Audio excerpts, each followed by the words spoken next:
Well, the Jonathan Kuminga era is over with the Golden State Warriors, and so too essentially is any title hopes. The dynasty's dead. I think if there was ever a moment where we can officially put a date on it, a timestamp, so the coroner's office can formally document it, it's February 4th. Technically, Steph and company, they're still going, but if you ever wondered what it felt like to be a Warriors fan in the 90s, welcome to the party. That's what this is. It's disappointing trades, just nonsensical decisions, just an odd focus when it comes to priorities. And it wasn't just Kuminga that got shipped out, shockingly, a couple hours ago. It was also Buddy Hield. Interesting run for him. I know a lot of fans will remember him fondly for Game 7 of the first round of the playoffs last year, and rightfully so. And then Trayce Jackson-Davis got shipped out. Talk about a what did I do moment. Now let's talk about it.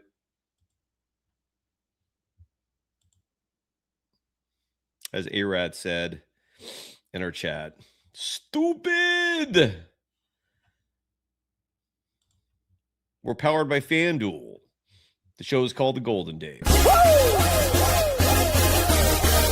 Let's go. Welcome to the program. My name is Cyrus Saatsaz, your host for the evening, and what will likely be an abbreviated show. We're just here to kind of give you the rundown, the lowdown on a I don't think blockbuster is the right word, adjective proper to describe the Warriors trading Jonathan Kuminga and Buddy Hield to the Atlanta Hawks for Kristaps Porziņģis. If this was the Porziņģis of 3 years ago, even 2 years ago, there might be some excitement coming along with the acquisition, but instead it's a massively huge swing for a player who's going to be an unrestricted free agent after this season. What all indications are with the Warriors is they want a clean slate in 2027. And what I pray is not the case, but I fear is the case, is that this is a team with a front office who has incredible delusions of grandeur. And I don't know if swinging and missing for Giannis Antetokounmpo, which reportedly is all hope for that is dead. In terms of the Warriors acquiring him, some reports came out. I don't know how verifiable they are, but they're believable as shit that the Warriors tried and that the Bucks barely engaged. The interest was not mutual by any regards, and so this was Plan B. Plan B. No one side note reported. All the chatter you see on social media pertaining to rumors and speculation. How often do they nail it? I mean, what, 1% of the time? It's all clickbait bullshit. This was another example. Not a single person predicted this. Kristaps Porziņģis coming to the Golden State Warriors. Jonathan Kuminga going to the Hawks along with Buddy Hield. And Godspeed JK. I was speaking just last night with his agent. They did not know this was coming. I was getting the vibe from Aaron Turner and company that they were ready to turn a new page in terms of coaching, and that they actually thought that they were going to stick around. This came a bit out of left field. The team deciding ultimately to move on from JK. I don't know if it was for altruistic reasons, meaning they wanted to do him a favor. I don't know if it was because they ultimately saw him as a $50 million investment that their head coach was not going to spend at all. I don't know if the toxicity just got too much. I don't know if Joe Lacob just has these delusions of grandeur. And I say that because I worry that in his mind, his Warriors are such a special, unique, desirable product that everyone wants to play for. And again, hopefully swinging and missing for Giannis provided some humility to him, because and he's going to get a massive piece of humble pie smacked right in his face if he really thinks in 2027 that a flock of free agents are going to come to the Bay. It never happens. The exceptions are Andre Iguodala and Kevin Durant. And both those players came to a team that was on the way up, promising, on the verge of dominance, if not dominance already. This is a team one step away from a full rebuild. Yet Lacob and company, for whatever reason, again, they think their product, and again, this is where the delusion part might be creeping in, because side note, your product is appealing, it's shiny because of Steph. When Steph's done, all the shit that you may have thought you were responsible for in terms of building this thing, the reality check is going to be harsh when you start to realize that this franchise struggled for so many years because it can't recruit big free agents. They don't want to come here. They never have. The original dynasty was built off draft picks, off developing. And thankfully, they're holding those picks. Thankfully, they still have all those picks in the near future. But what this move means, I don't know. Other than we're just going to keep going with the status quo. We know this ship is sinking, and we want a hard reset in 2027. What the 2027 reset could also signify is a test for Mike Dunleavy Jr.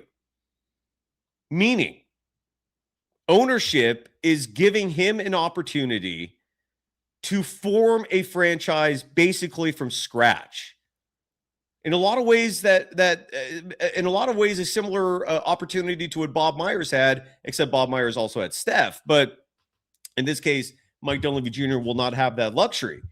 But it is a great way to find out what you have with your GM. Here's a blank slate. You've got a ton of draft picks coming up. What are you going to do with it? And if he succeeds, you got yourself a piece. If he fails, you don't, but that's a huge risk you're taking if it is in fact a test. I'm just hypothesizing there, and maybe I'm talking nutty, thinking that far ahead. But my point is, this is a wild to me, because Kristaps Porziņģis on paper is intriguing, no doubt about that. We all know he spaces the floor. He's a guy who career-wise, statistically, from the 3-point line, is a 36.6% three-point shooter. His final year in Boston, he shot 41.2% from deep. He's 7'2". And again, this is why I think back to 95, because in case you folks were not around then and don't know your full Warriors history, one of Don Nelson's dream players was to get Sean Bradley, this guy who was like 7'5", I think, 7'6". He was a manster, half man, half monster, but a BYU manster, quite a wrinkle on that front. And for the same reason, he wanted this like giant who spaced the floor. You know, they used to call Kristaps Porziņģis a unicorn. I haven't heard anyone call him that in a while. But you know, it's an intriguing piece to bring back. It's going to be fascinating to watch that product on the floor. I mean, we're all going to be watching it, I think. I certainly am. But don't fool yourself into thinking this is a trade that turns your club into, you know, suddenly gives you like a jolt of hope or life, or this means anything for the future. This is essentially a chance for the Warriors to save some money after this year. Who knows what the plan is for 2026, 2027? If it's more of the same, Jesus Christ, fans, start speaking up at Chase Center. The complacency is feeding into this bullshit. It's why part of being a good fan, in my opinion, is not just bending over and taking whatever the team feeds you. You sometimes have to speak up. The only folks who can ultimately hold an organization accountable are the fans. You speak up at the arena. You stop spending money. You stop paying attention. And if you're a loyal fan who acts like a cheerleader, like a homer, the team will never feel or face accountability. That, to me, is what makes a good fan. Is not just being complacent, not just taking it. It's actually speaking up when you see gross negligence from leadership. And so Kristaps Porziņģis, the flags with him, and they're huge flags, is durability. I guess it's a flags, so it's not plural. But Porziņģis was sidelined with this mystery illness for pretty much the second half of the season, his final season with the Boston Celtics. No one knew what was going on, other than he was missing time and that it was something viral, supposedly. And the mystery finally came out the next season. And the problem is Porziņģis is still dealing with this thing. He's also dealing with a sore knee. He's also dealing with a strained Achilles. He's only played 17 games this month. Over his career, I'll give you the totals for how many games he's played each season. His rookie year with the Knicks, 72. Awesome. Next year, 66. Okay, still good. Third year, 48. That's a flag. That's barely over half the season. Next year, 57. That's a big chunk of the season he still missed. Next year, 43. Next year, 34. No, I'm sorry, 51, because he split time between the Mavericks and the Wizards. Then 65. All right, that's okay. 57 his first year with the Celtics. 42 his second year with the Celtics. It's half a season. And this year with the Atlanta Hawks, he's played in 17 games so far. And he, again, the illness that he dealt with was called postural orthostatic tachycardia syndrome. POTS for short. A disorder of the autonomic nervous system.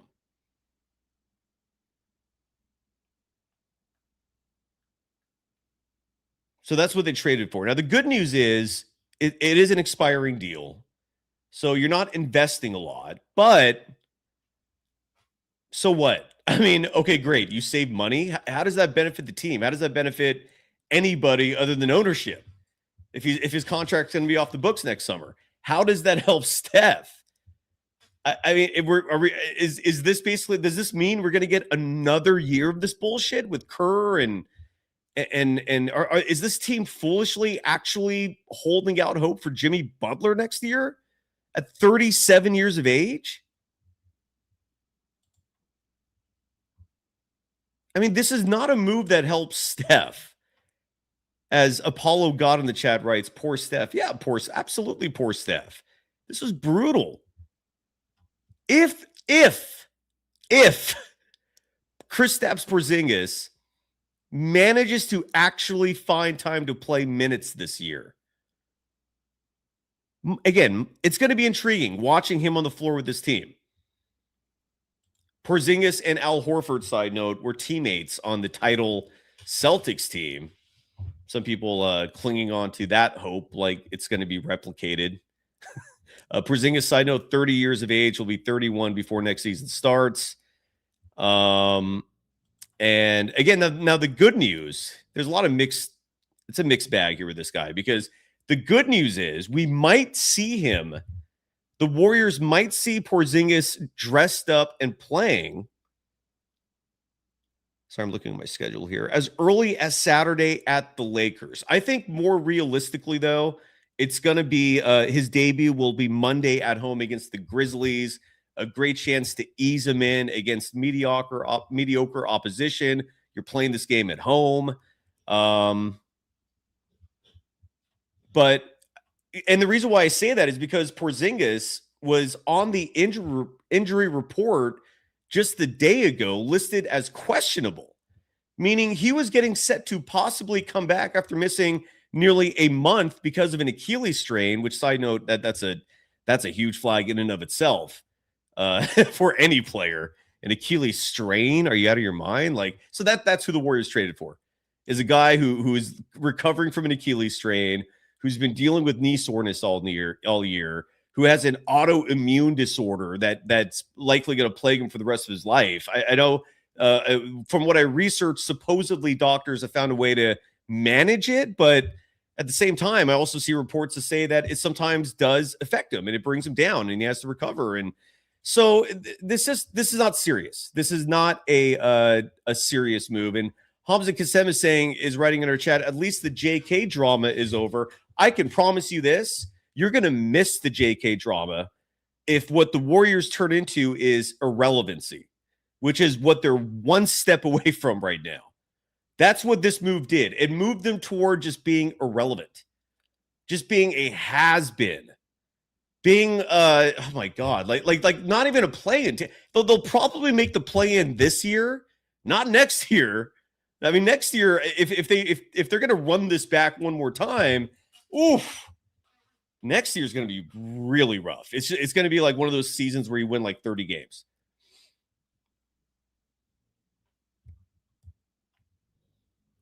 It's brutal. It's absolutely brutal. What this move did made me lose complete faith in the front office. I already lost faith in the coaching staff years ago. And when I say coaching staff, I mean the head coach, whose name rhymes with Shmeev Shmerv. But now, the front. I don't get the front office. I don't get this move. I don't know what their secret magic plan is for 2027, which is a year and a half away. Unreal. And on top of that, as if trading away one of your most exciting young pieces wasn't for a guy you're pretty much are not going to keep around. It would be borderline shocking if Porziņģis was a long-term piece here. Who knows? I mean, again, maybe that is the positive outlook in all this is what if Porziņģis comes here and he actually shows he can be durable and he finds some sort of renewed rigor and interest, and the life force is fed back into him with the magic of Celebrini. I don't know. Trying to be positive here, but you also got to be a little realistic and admit that this stinks. This stinks.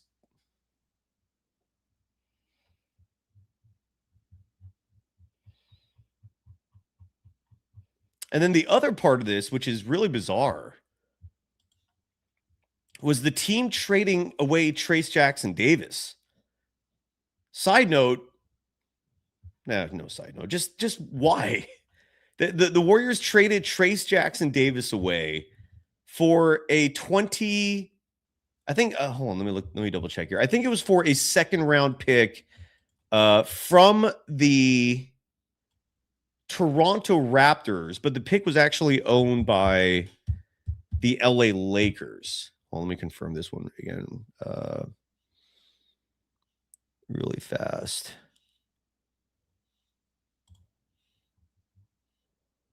Yeah, so Trayce Jackson-Davis sent to the Raptors in exchange for a second round pick in the upcoming draft. This pick is owned by the Lakers. Let me see if I can figure out how it went to it ended up with them in the first place.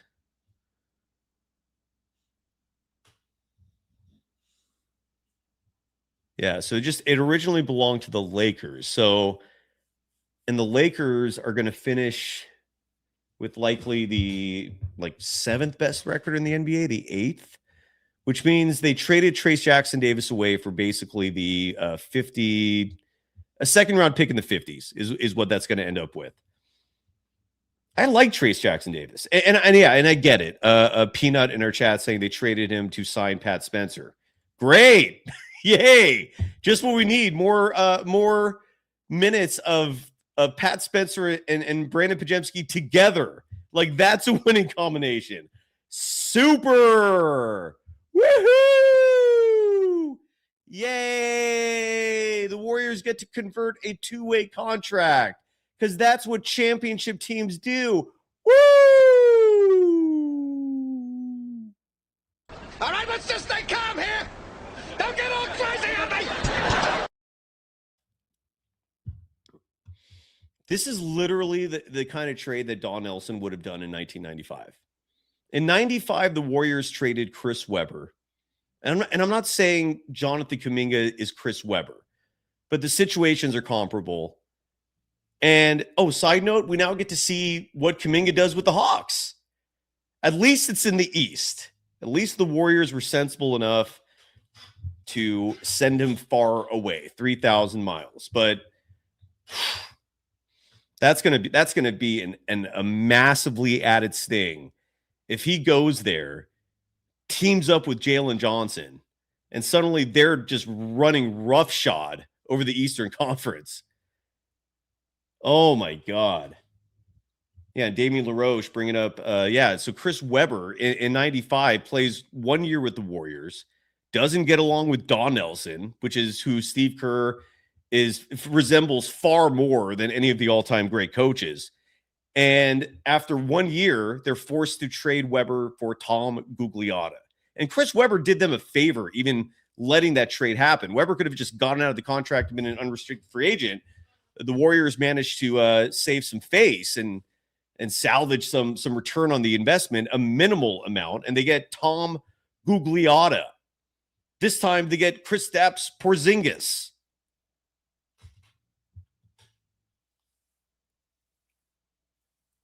Hamza Kassem already saying that they're going to be called the Lob City Hawks now. Great. So the Hawks have a fun, exciting team.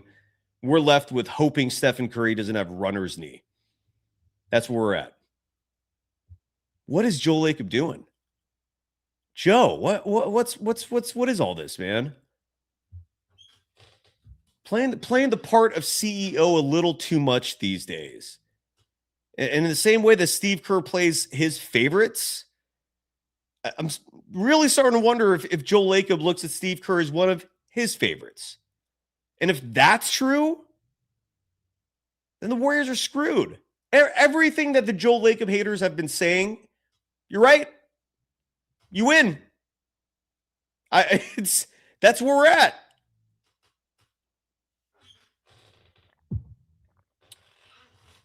But Trayce Jackson-Davis, I don't get that part either. And again, I know it's so Pat Spencer can be signed, but again, which begs the next question: why is Pat Spencer more important than Trayce Jackson-Davis? Why? Eddie 757 in the chat saying that right now the Hawks are a better team than the Warriors. Let that sink in.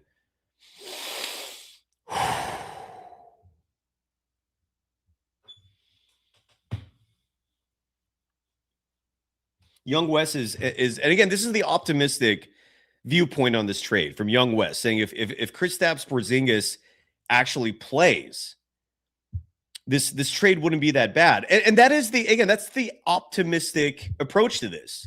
Well, what if Celebrini can work his magic? Then it might be interesting, but if you look at this roster, I guess the prayer here is that you just constantly roll out shooters and just hope that you barrage other teams with 3-pointers and outscore them. Is that the strategy here? I just don't understand what's going on. Eddie 757 also saying in the chat that Steve Kerr wants to remind everyone that Pat Spencer is a connector, not Trayce Jackson-Davis. I think Steve Kerr also wants to remind everyone that he always gets his way. Seems to be the case, man. Like, no matter what, this is Kerr's ship, and he's untouchable, ultimately. Oh, JK, you want to go to the press and complain that I didn't play you? How about I torture you for 2.5 years before we finally ship you off? Unbelievable. Let's read an email. Letters. We get letters. We get stacks and stacks of letters.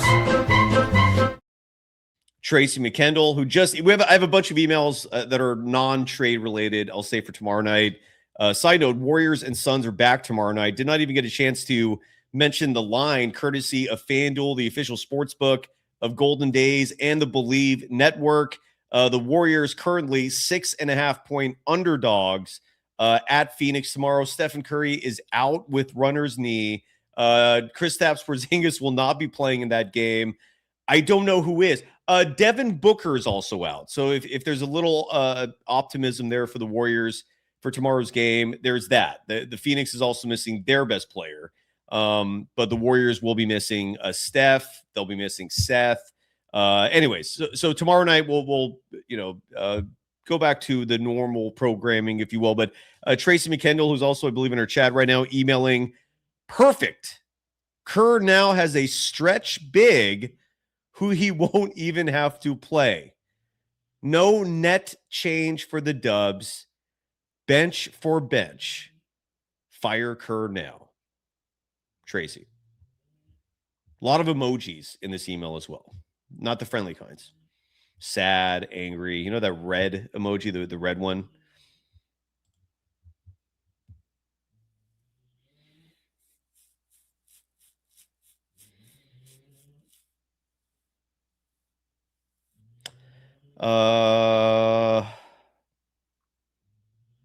Yeah, we'll have a full show tomorrow night. I don't know. Let's bring. I don't have the energy to. I wasn't planning on a show tonight, and I just don't have energy. But I know you folks have. I imagine a lot of you folks have opinions on this. Let's just see how this goes. I maybe 2 audience members, if you're interested. If you want to come on, the link's in the chat. But if it gets flooded, I don't have it in me to go long tonight. But and if not, then perfect. If we have like 1 or 2 people, that'll work out. Julian Bashir, your reaction to Kuminga traded for and Buddy Hield. I apologize, Buddy. I was literally going to upload the Buddy drops from the movie Elf, and then this happened, so no need to now. But Kuminga and Buddy Hield to the Hawks for Kristaps Porziņģis. Your thoughts? How you doing?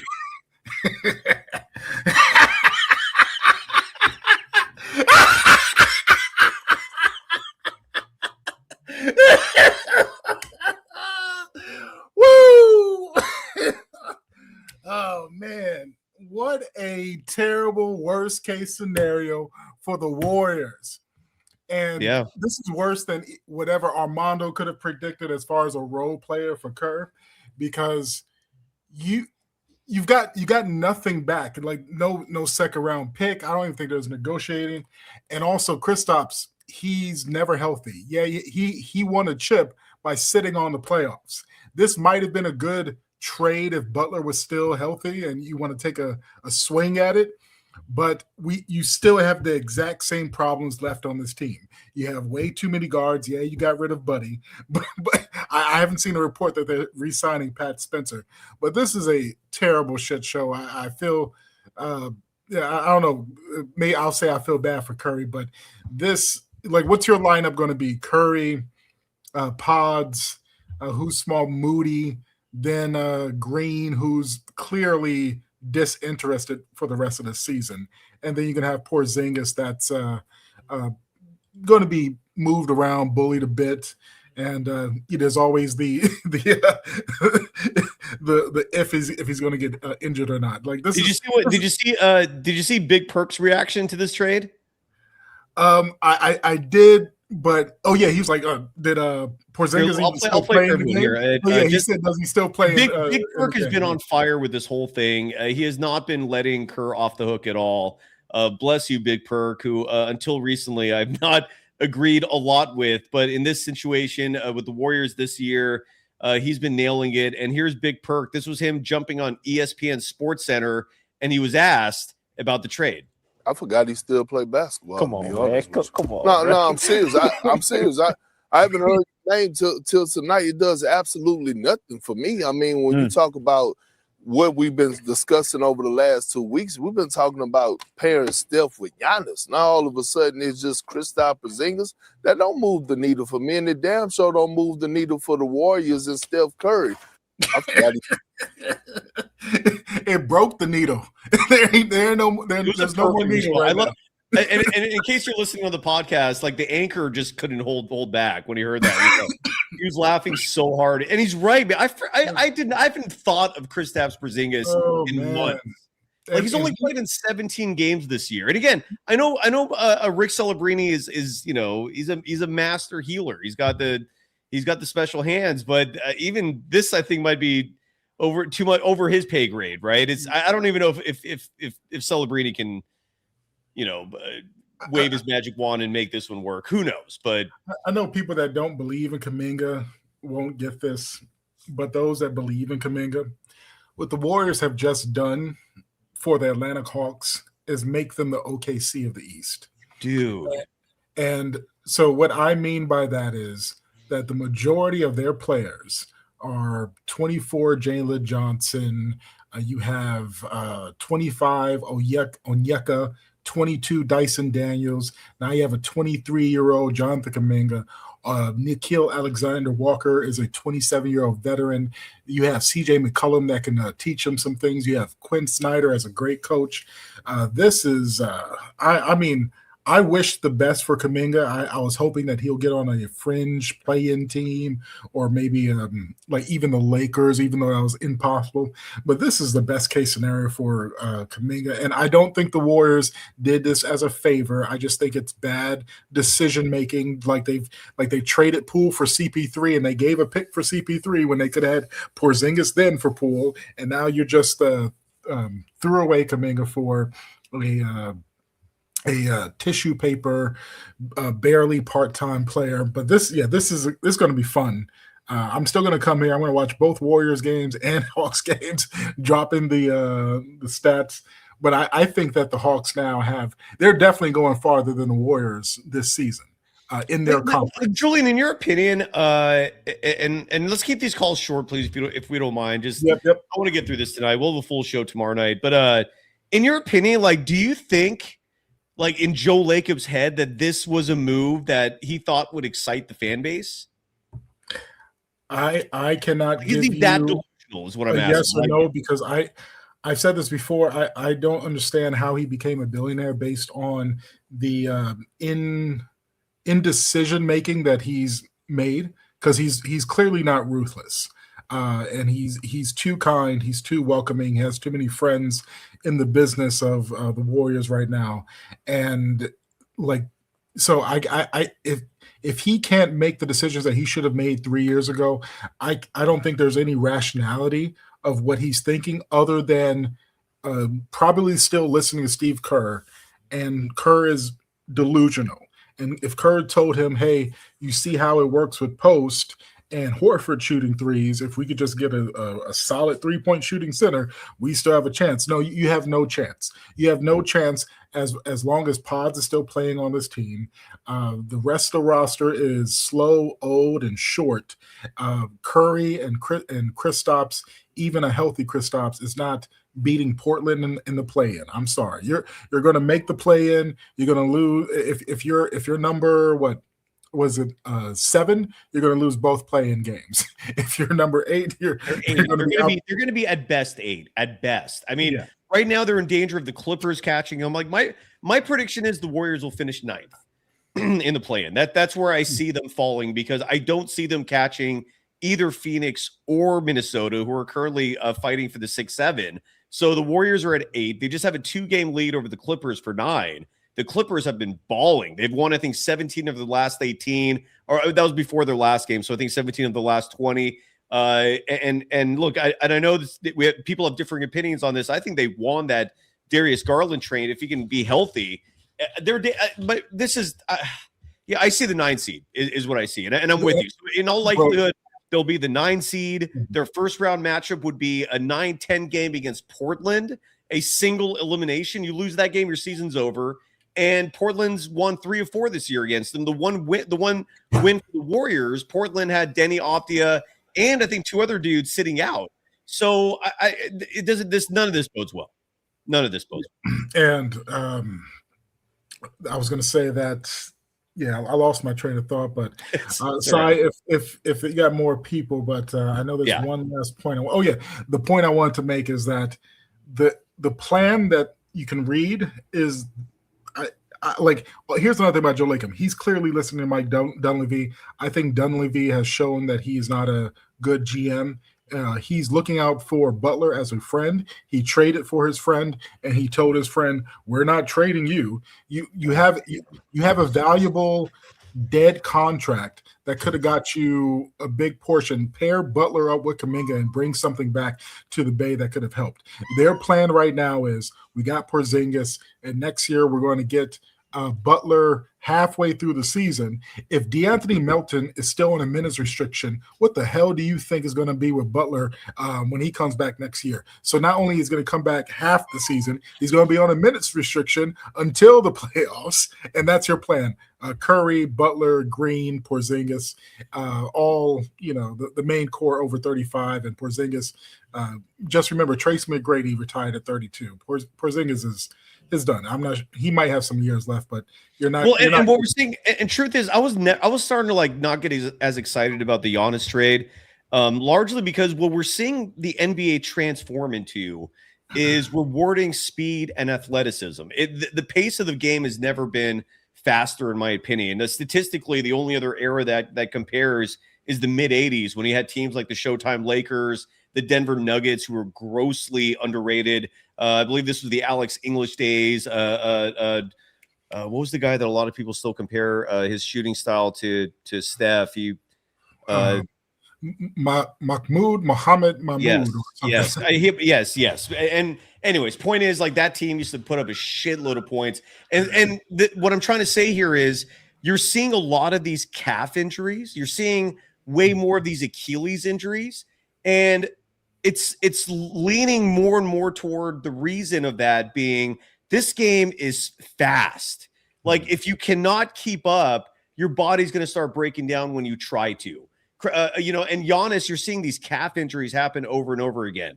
Kristaps, a huge reason he only played 17 games this year. Again, because of knee injuries and Achilles injury. This game is not for the weak. It's not for the meager, especially in this current era. If you can't keep up, you're gonna fall behind fast, and your body's gonna make you pay for it.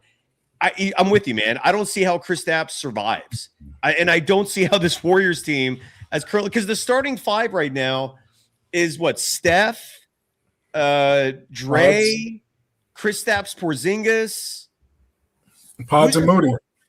Is Moody starting still? Is he still? I can't even keep Pods up and Moody, anymore. Pods of Gee, or maybe Pods. Oh my god, Melton and Pods. You couldn't get rid of Pods. You couldn't trade that piece. Well, the last thing I'll say is that the only salvation, and maybe tomorrow afternoon, Warriors fans can feel a little bit excited, is if there's another trade tomorrow. I've been wondering that too, and that was a huge reason why I was even hesitant to go live tonight, is because I kind of wanted to sleep on this, and I also wanted to just kind of see if this is part of a bigger plan, because this does not make any sense. Yeah. I do not know how the Warriors are going to keep up. Like whether it was Kuminga, whether it was Jimmy Butler, you're seeing the massive drop off, not having either one of those two. The athleticism that they brought to the table as elite wings is gonna be missed. And Kristaps Porzingis is not a wing. Kristaps Porzingis is a plodding big, who granted can lurk outside, so you space the floor a little bit. But I mean, when teams are pushing the ball, when teams are forcing turnovers, and you have to run back on transition D, Porzingis is not that guy, man. I don't get it. And in the chat, the speaker says, dropping $1.99, writing, rewatch the finals if you think Zingy did nothing. I've never heard that nickname for Porzingis before, Zingy. And look, that was 2 years ago. That was before the autoimmune disorder, which has plagued him since. He has not been the same dude at all. And there's no indication that he's fine. None. The Warriors traded for a distressed asset. Yeah, if you get the Porzingis of 2-3 years ago, I could understand being a little excited. You're still not a title team, but at least, you have an intriguing piece. You have some size, but I don't get this, man. That's And I watched some highlights of the top two players in this year's draft. One of them is going to be probably the next greatest shooting guard in NBA history. I forgot his name, but his name, Darren Peterson. Saw him the other day. Some highlights. He might be top 4 shooting guard by the time it's set. I mean, that's the smartest move for the Warriors now. Tank. Yeah. Just tank. I would just shut everything down. Shut Steph down. You're gonna, if you shut Steph down, you're gonna find some excuse for Dre to get his ass shut down. He'll maybe play 10 more games for the rest of the year. Dude, shut this dude. Give up. That is the only strategy here right now that makes any sense. Find a white flag and wave it, and start tanking, and pray to the basketball gods they reward you with the top 4, top 5 pick. I don't see any other move that makes sense here at all. At all. This is just, I mean, just trading for Porziņģis and having this roster, like you're aiming for like a 35-win team. That's what you're gunning for. Maybe 40 wins. Like this is a disservice to Steph. Like you gave up an athletic wing for a plotting big. Like, how does that help Steph, man? This is crazy. This is absolutely bad. I want to hear from others too. And I'll just say, keep your fingers crossed that there's another trade because or if they tank, right? Julian, I love you, man. Have a good night. Just a tank. Give up. Be a quitter. I don't know any other move that makes sense right now other than invest in a deep-ass draft and start building for the future. I don't know what else you do because this shit ain't it, man. Fire Kerr trade. Is this Quentin or Cam? I haven't heard from either one of you in a while. Who is this? You're muted if you're trying to talk.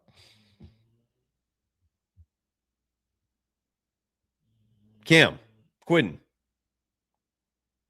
All right, let's get aim assist. The silky smooth voice. You always got a funny. What is your picture this time? Your profile pic is usually comedy. Hello. I don't know what that is, so I don't know what to make of it. How you doing? Hey, Si, let me rejoin real quick. I can't hear you, but I'm gonna rejoin like literally in 1 Okay. second. All right. Come right back. In the meantime, I wanted to showcase something that may or may not be interesting to you folks. And that is a comparison between the 2014-15 Warriors and the 2013-14 Warriors. And the reason why I bring that up is because everyone loves to give Steve Kerr all the credit for the Warriors turning from a team that for 2 straight years made the postseason. They were surging. And then the team fires Mark Jackson, replaces him with Steve Kerr, and they go from being a 51-win team that finished second in the Pacific Division. Back then, division standings were way more important. They're absolutely just irrelevant now. No one brings that up. These are your rosters, so you can kind of get a clue that maybe it wasn't coaching that was the magical switch, that maybe had something to do with the fact that you actually bolstered your roster drastically between these 2 years.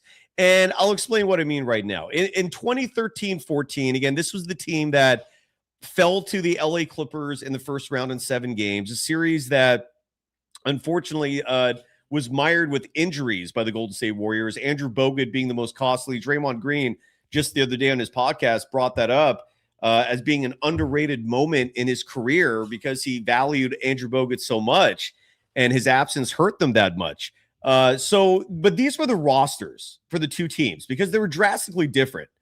And as a friendly reminder that when it comes to basketball, talent is what matters. All right. A coach's job is largely manage minutes. Don't F this up. It's all about the talent. You cannot win in the NBA if you don't have talent. The coaching is the icing on top. It's again, bigger responsibility for an NBA head coach is to make sure shit doesn't implode. Just keep things together. And again, don't mess up what the front office is trying to do. In 2013-14, this was your Golden State Warriors roster. And some of these names you're not going to even recognize. They had a guy named Hilton Armstrong on their team, who was their center. Don't remember him at all. Harrison Barnes, I remember him. Kent Bazemore, remember that dude? Steve Blake, remember that guy? We're all the same age. Andrew Bogut was on the team. Marshawn Brooks, remember that dude? And by the way, the Steve Blake signing was to replace Jared Jack, which I remember vividly being detrimental. I hated that the Warriors lost Jared Jack a year after upsetting the Nuggets in the first round of the 2013 playoffs. They replaced him with Steve Blake, and that was a massive step down. Do you folks remember a guy named Marshawn Brooks? I don't. Jordan Crawford was on that team, tail end of his career. Dwayne Dedman was on that team. Remember that lumbering big? Tony Douglas was on that team. I think you folks remember Ogden Kuzmich. I think he was on the team the next year as well. David Lee. A guy named Nemanja Nedovic. Jermaine O'Neal was on that team. Remember that dude? I think that was his final year in the NBA. That was year 17 for O'Neal at that point. And Mo Spates. And that's on top of Steph, Clay, and Dre. Now, the next year, you're gonna hear some a drastic improvement in the roster the very next year, the year they won their first title. Now they have Leandro Barbosa. Now they have Festus Ezeli, great draft pick. Now you have just one of the Holiday brothers, Justin Holiday, totally end of the bench guy, but a fantastic number 14 bench seat for your roster. Andre Iguodala was now on your team. Was he not on the 13-14 team? Hold on. Oh, no, he was there for 13-14 too. Forgive me. I'm sorry. He was on both teams. Sean Livingston was added to the team. Remember Brandon Rush? Even he was good. He was an addition to the team. James Michael McAdoo was another addition at the very end. That was the difference. 2013-14, Hilton Armstrong, Kent Bazemore, Steve Blake, Marshawn Brooks, Jordan Crawford. I'm sorry. I thought it was Jamal. I misread that. Jordan Crawford. Don't even know the F that is. Dwayne Dedman. I remember who that is. That was his rookie year, by the way. Tony Douglas. Nemanja Nedovic. Jermaine O'Neal, year 17. And you replace that with Leandro Barbosa, Festus Ezeli, Justin Holiday, Sean Livingston, Brandon Rush. Get the F out of here pretending Steve Kerr is like the magic man, dude. It's unbelievable. All right, Aim, is your connection fixed now? Are you good? Yeah, I'm here. Did you hear the difference? Did that make sense? Did that resonate with you at all? The differences between the 14 and 15 talent teams? I completely forgot about that. Steve Kerr comes along. Everyone thinks he's the difference. No, you added Sean Livingston. He was not on the 14 team. Festus Ezeli was now your backup center. He was an awesome backup center. You added Leandro Barbosa. He was not on the 14 team. You added Brandon Rush, grossly underrated. Get the hell out of here, man. It's all about the talent. How are you doing? Yeah, good. I agree. The talent. Yeah, I agree. But, that's how Jerry West always thought too, man. He never gave a shit about the coach. Get the hell out of here, dude. What's on your mind, dude? Well, yeah, bro. Like, man, Kuminga and Jalen Johnson, bro. Like, that's about to be. They were already beating some good teams somehow. I don't really know how, bro. It's really about to be crazy now. Like, I think they're not tanking anymore or whatever. But hey, by the way, Aim, what do you think about Apollo Cruz, who must be new to this show? Apollo. Bruh. I apologize that your first impression of this program is negativity towards Steve Kerr, but this is the only program. Look, if you want cheerleader content, every other show is blowing smoke of Steve Kerr's booty. They're pretending he's some genius who was winning everywhere because of him. Apollo, you're welcome to come on the show, and we can have a nice, fun discourse where I can enlighten you on the reality of this man and the fact that he's not doing a damn thing to make a difference for this Warriors squad other than just showing up and handling press conferences well. It is not because of Kuminga. It's because of the fact that he has never developed talent, not once. The only person he thought was worthy of development was Brandon Pajemski. Do you really think that dude's a real basketball player? Dude could put up 8 points against Philly last night? That's your guy? Come on, man. I know, Apollo, this is new for you, but dude, And explain why you think Steve Kerr is a great coach. I'd love to hear that. Like, what has he done that's so magical and special that makes you think Kerr is responsible for any success? It's the most incredible veil pulled over the public is this Steve Kerr propaganda party. It's wild, man. Sorry, Aim. I didn't mean to interrupt you, but I just saw that chat and had to quickly jump in. Go ahead. Yeah, that's wild. Bro, do we play the Hawks anymore time this year? Good question. Good question. Yeah, Let I me need look to that up. see Hold on. That's a great question. Something tells me no, but I don't remember 2 games being played this season between them. Okay, here we go. I'm here at the schedule now. So the Warriors and the Hawks. I know they played at least once because the Hawks came in town and beat the piss out of the Warriors. That was on January 11th. It was closer than the score. It was 124-111 was the score, but Atlanta owned that game throughout. They got one more. They play in – wait. Why do I not see? Yeah, they play. Okay, here. They play in Atlanta. That's going to be a good one. Saturday, March 21st. Wow. That should be fun. Bro, Kuminga is dropping at least 25. At least 25 on us. At least. Let's go. Bro. And he might fuck around have a moment where he just shoves Curry with his shoulder, dunks on him, and then just flexes to the crowd or something. Bro, you know what's really crazy? Like someone in the chat, I don't know if I highlighted it. And by the way, sorry, Boris, I missed your pay chat. Another one here as well. Boris Schusterman dropping $1.99 saying, "How did Joe Lacob sign off on this?" Yeah, I'm asking the same question. I have no idea. I don't know what the plan is here. I feel like whatever vision this team once upon a time had, the foresight to be 2-3 steps ahead of the competition, the whole light years comment from Joe Lacob that spurned a lot of memes, a name of a show that's just all cheerleader content. But most importantly, like Joe Lacob pretending that he's ahead of the curve of everyone else. Where is that vision now?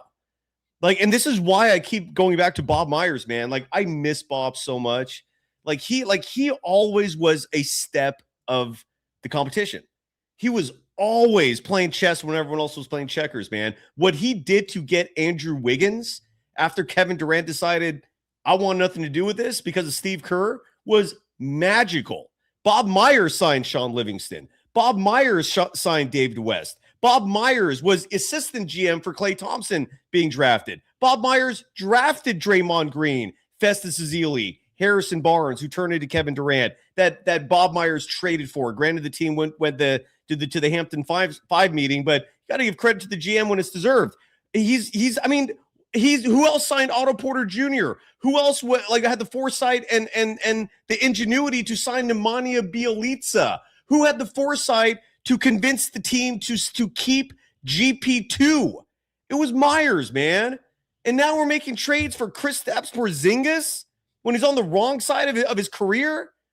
Oh my God, Aim. This is just I miss you, Bob. I miss you very much. And the whole reason why I went to the chat was because I was trying. Someone asked earlier, they were like, well, Kuminga demanded the trade and asked for it. He did because of the way Steve Kerr is treating him. But I spoke to Kuminga's agent last night, and they were ready to embrace a future where he was going to play and that Kerr was going to move on.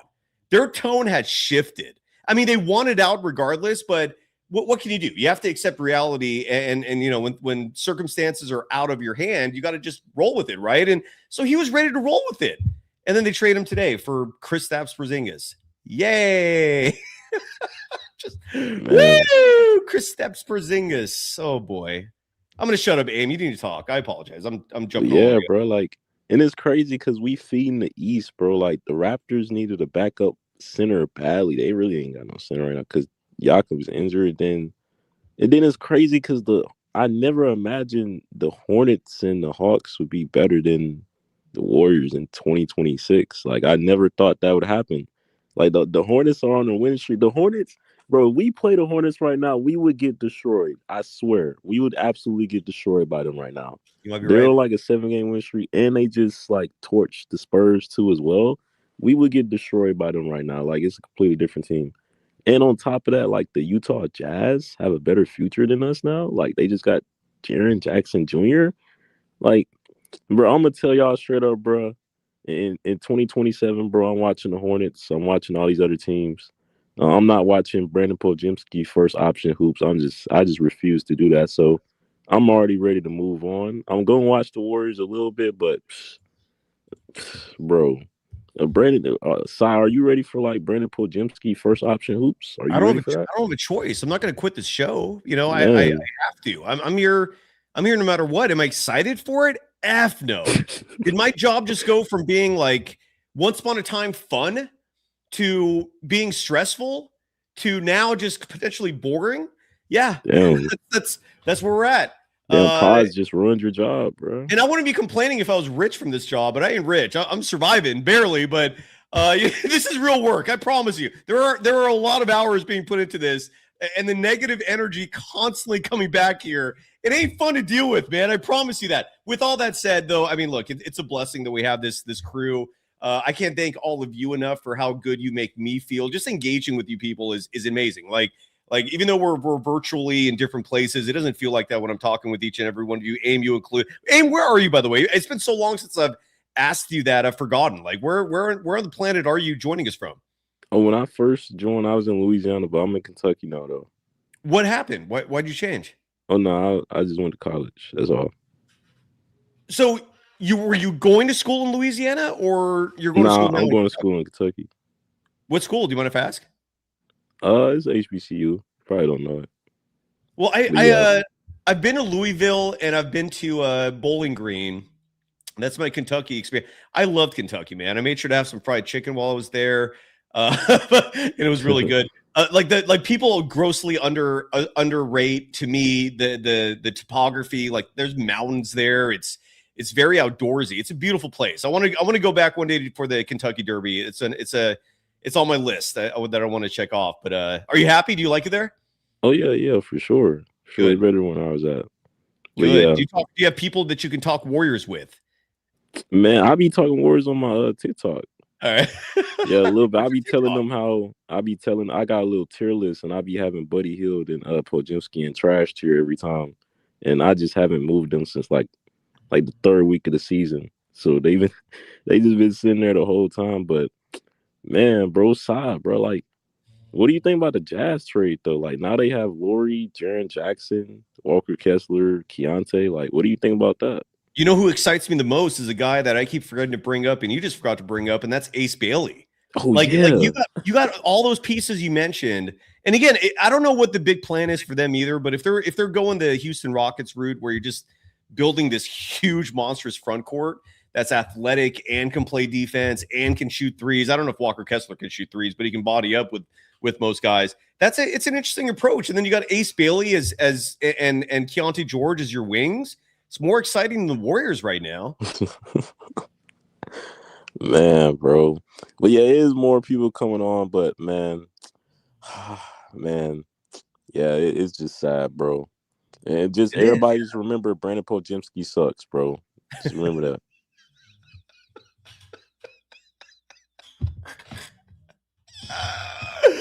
Oh my God. How is that going to work out? I mean, Kerr does care about winning, and playing Podziemski like does not translate to winning. It doesn't. It's all those net rating stats that Podziemski homers love to cling to.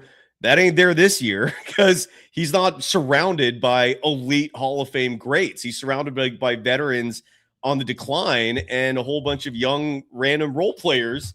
And Podziemski can't carry a lick. He can't. Like it's embarrassing. Well, what's embarrassing is that Steve Kerr thinks that he actually brings value. He doesn't. Poetic Cube dropping $5. $5. Thank you. What does $5 get you nowadays? Coffee is even expensive. I guess coffee. What, like $2, $2.50 for like a cup of Joe? I'm an old school drip guy.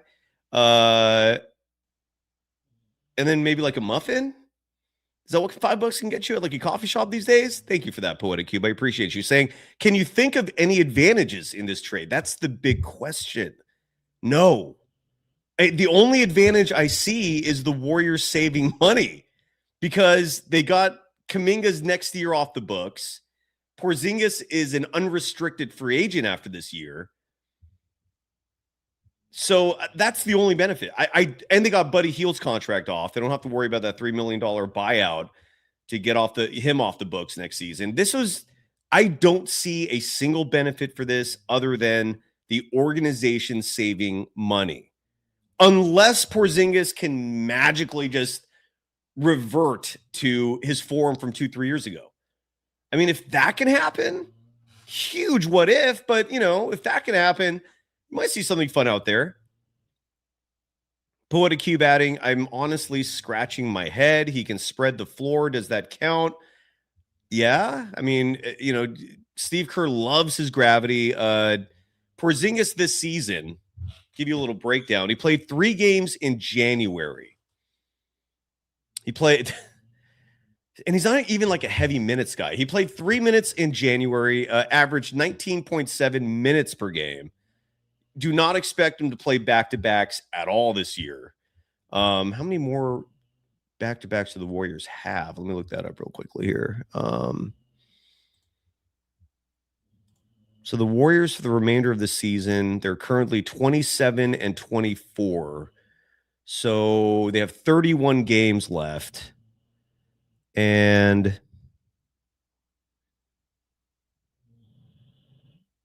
I count 1 back-to-back, 2 back-to-backs, 3 back-to-backs, 4 back-to-backs, 5 back-to-backs remaining. So that's 5 of the 31 remaining. Porziņģis will not be playing in, guaranteed. Guaranteed he's not going to play tomorrow night against the Suns. So that's 6 out of 31. So at the most, they will have him for 25 games. And Porziņģis in January, his 3 most recent games, played 22 minutes on January 7th against the New Orleans Pelicans and had a good game. Now, granted, it was the New Orleans Pelicans. I feel like everybody has a good game against them, but he had 13 points, 3 rebounds, was 4 of 8 from deep. That's awesome. In 22 minutes of play. 2 days before that, he played against the Toronto Raptors. Not a good outing there. He played 20 minutes, 9 points, 1 rebound, 1 of 5 from deep. 3 days before that, he played against the New York Knicks. 17 minutes in that game. Just 4 points, 0 of 3 from deep, in 17 minutes of play. 2 days before that, he played against the Minnesota Timberwolves. Played 17 minutes in that game. Was 2 of 4 from deep, 16 points, 2 boards. The rebounding numbers are anemic for him.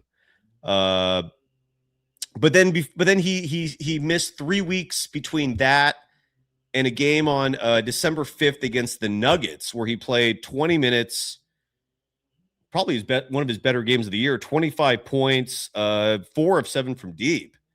See, that's the version. If you can get that consistently, that's the version that's best case scenario. But then he missed week and a half before that. And then he played against the Wizards, was 2 of 5 from deep in that game, scored 22 points. So he had a stretch this season from late November to early December.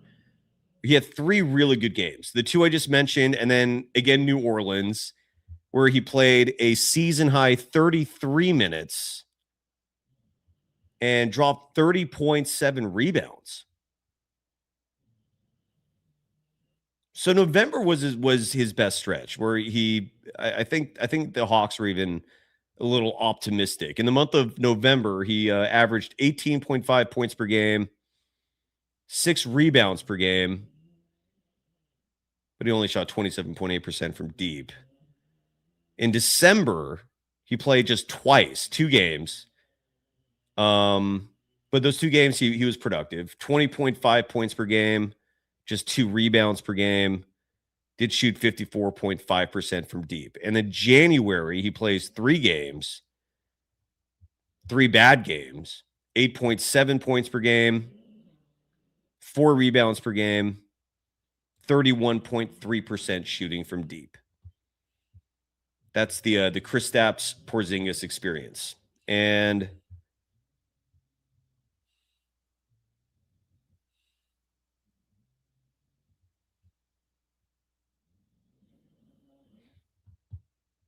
real quick, I want to see the NBA injury report. I'm just curious to see if Porziņģis is listed on the Warriors.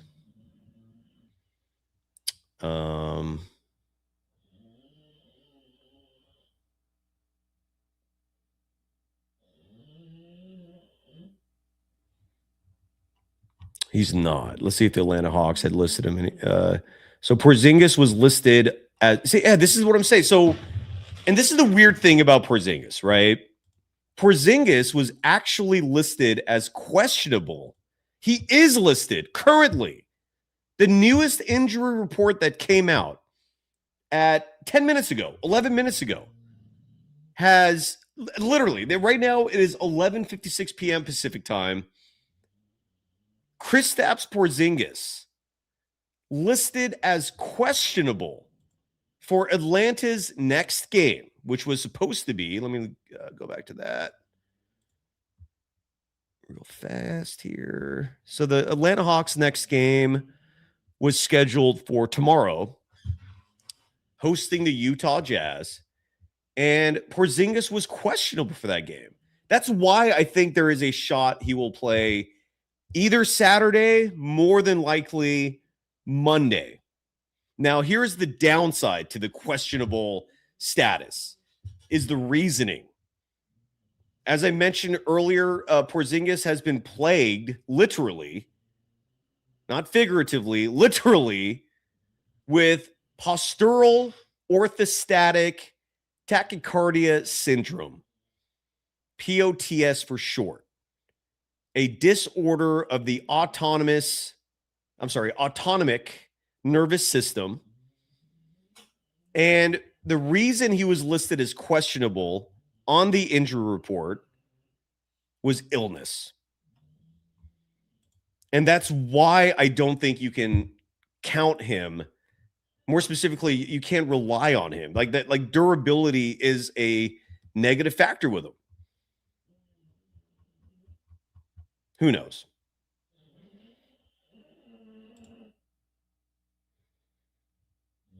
Joe Schmoner chat saying, so with no Trae Young DeAndre Hunter was traded by the Hawks last year. So no, Jalen, what's his name? Jalen Johnson? Why am I forgetting that name? Because it's late. Jalen Johnson is the main guy. The Hawks have some interesting pieces. And again, I'm a Warriors fan. All right, Jonathan Kuminga, I'm gonna miss him. Jonathan Kuminga represented possibly the best opportunity for this show to be the Warriors show because of how connected we were to him. That part stings.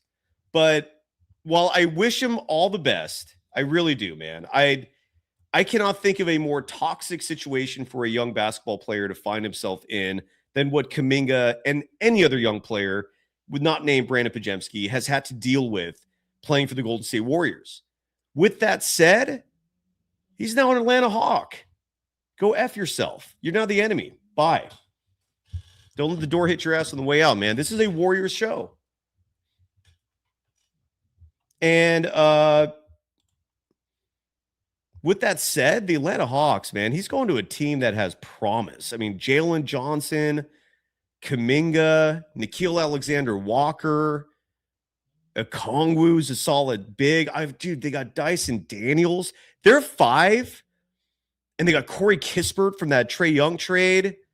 They still have the Frenchman, Zachary Richaussat, Moshawi.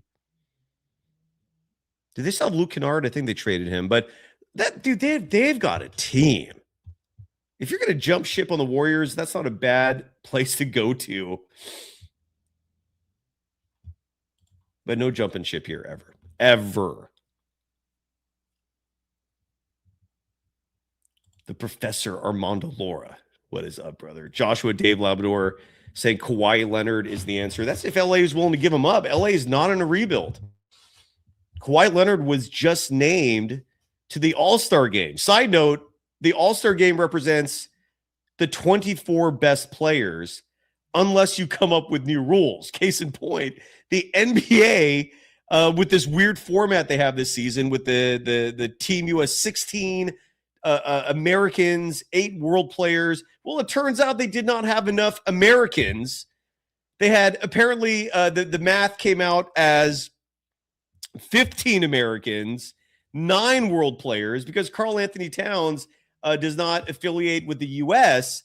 And so that's the excuse that Adam Silver came up with to add a 25th All-Star player, Kawhi Leonard, who's representing the LA Clippers, add into a dome in the All-Star game. Anyways, I would love Kawhi, but I also thought like Kuminga was your best trade chip. Like, what are you trading now for Kawhi? Is a first-round pick enough?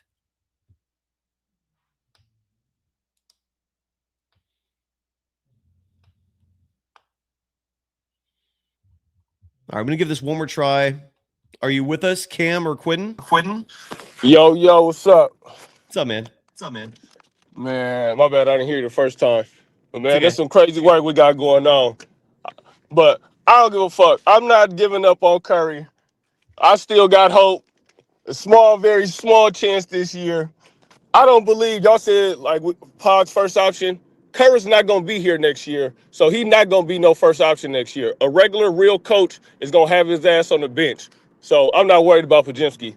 Hopefully he don't get re-signed either. So we'll see about that. But I swear Curry better not get an extension, bro. I don't know what I would do. Oh man, that's crazy. This is real Cam? crazy work. Yeah, this the one that got the GoFundMe. You still haven't emailed it to me yet. I did. That's why I had hit you the last show, and that said Warriors Pod. It hasn't happened. 24 I'll at check Gmail. for everyone. Warriors24pod@gmail.com. That goes for anybody out there, whether you're interested in sponsoring the program, whether you just want an email read. And Cam, in your case, send me that GoFundMe link, please. Yeah, I'm about to park right now. I'm about to send it. But yeah, this is crazy work. I really had a hope that since Jimmy went down, Curry was gonna have to play Kuminga, and we was gonna still do our thing in the playoffs. But it just don't make no sense, especially for Porziņģis. And I keep hearing he got AIDS. Is that true? Or are they just joking? Okay. I'm like, I didn't hear about that. Didn't South Park have an episode some years ago where they're like, hey, you can now joke about AIDS? There's an echo, by the way. Can you turn it down? The volume a little bit? Let me see. Thank you, sir. Thank you very much. Where are you at, man? I'm guessing you're in the car. Where are you in the city? I'm in Antioch. I just put over. I'm about to check this email real quick. Yeah, Tracy McKendall. Yeah, man, it's crazy work. Saying, get rid of the rumors. Yeah, there's no. Kristaps Porziņģis does not have AIDS. Kristaps Porziņģis was diagnosed with postural orthostatic tachycardia syndrome, or POTS, something I've never heard of until Kristaps Porziņģis was diagnosed with it. It's an autoimmune disorder, which basically just makes you feel, I'm guessing, sluggish, maybe a little fluish. Doesn't sound fun. Anything autoimmune disorder, just is. I have pity. I have pity for someone dealing with that. That does not sound cool. And Porziņģis, though, is in the NBA, so I don't know how that works out exactly. So again, it's Warriors24pod@gmail. Warriors24pod@gmail.com. Correct. All right, I'm gonna add I didn't put nothing in the subject line, so let me do that. You don't even have to do that, but just send it to me. Just I can tell you right now if I get it. I'm looking at my email address right now. There we go. I got it. All right, for sure. Oh, and you're what? Okay. Cam. Make sure there's nothing there's I want to make sure there's nothing sensitive here. Okay, this is what happens, and this is what's continually happening because you've tried to send me these things before. This is what happens. This is the email you send me, all right? And there's no sensitive information here. This is my Gmail account. This is the link you send me, right? Yeah. When I click on it, this is what it says. Damn, yeah, that happened the first time, but let me see. But what's weird about it is like you could tell that the link you sent was something. Here's what I'm guessing the issue is. My guess is GoFundMe is not approving your campaign. And you need to figure out why. And it's probably just some weird little caveat. Like maybe you have not been specific about where the money's going to go. I don't know what it is because I'm not setting it up. It popped up when I clicked up. It's like got the option to donate. When I just clicked on the link from the email. Oh, it worked for you? Yes. Yeah. Let me see. You gotta click on it while you're logged out of it. So because something's going on there, man. I wish I could tell you what it was. Okay. Well, I'm gonna figure it out. I get it to you. I'll highlight you tomorrow about it. Well, there you have the email address. So you sent it once. You got it now. The moment that thing's up and running, man, I am going to do my best to help you match those funds. Something tells me you will have some help and some support because I would love nothing more than to see you on that team. So what is the goal? Explain to the audience, what is your goal with this GoFundMe? The goal is to berate Kerr with nothing but facts, no curse words, nothing to get me kicked out. It's just straight real talk about what he doing. Because we already know he going to play pods a crazy amount of minutes. The things he's been doing. He is the reason we lost all these seasons. And, I'm glad you brought that up because I thought it was for the when we lost in the playoffs. I forgot about the injuries. I was thinking Curry wasn't the person he was going to be. But no, Curry was good. We just had injuries. And the next year, the team was 10 times better. I didn't know. I forgot about Livingston, Barbosa coming to the team. Kerr didn't win not one championship. So I was giving him the first championship. No, I'm taking that back. That was all Mark Jackson. I was too. And this latest, I got so peeved when I saw this trade. I'm like, I just started thinking, I'm like, I keep giving this dude credit for 2014-15. Am I being too nice even saying that? And then I looked at the rosters and I was like, yup. This dude is just like Steve Kerr's the epitome of right place, right time. Like that dude has nailed the timing aspect of life, man. Every damn situation, it just falls on his lap and he just is rewarded with legions of people wanting to kiss his ass and just doing whatever the hell he says, man. It's psychotic. It's insane. But more specifically, going back to your GoFundMe, we get what you want to do. You want to raise awareness, but how are you going to do that? All right, like, do you want to buy seats at Chase Center? Or, no, yeah, definitely Chase.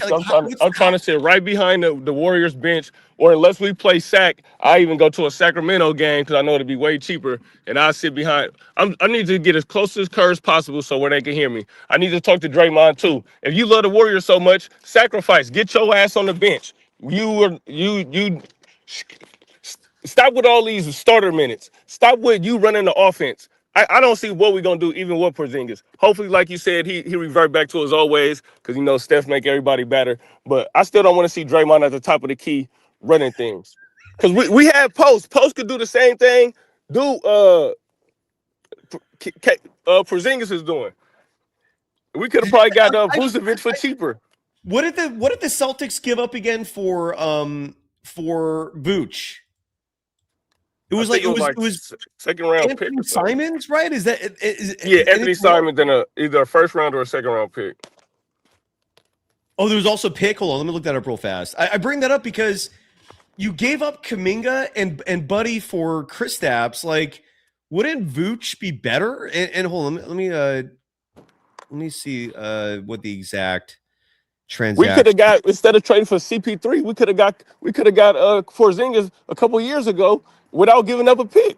That's true too. That's true too. This just is not a good look for the Warriors, like, at all. Hold on. Where's the Vooch trade? Oh, it's not official yet. Okay, so it's gonna happen, I guess. Hold on. Vooch, Anthony Simons. I'm just curious because it's like, you compare the situations to see just how bright or dumb you are. Here we go. So and a second round pick. So the Celtics traded Anthony Simons and a second round pick to the Bulls for Nikola Vucevic, and they got a second round pick back.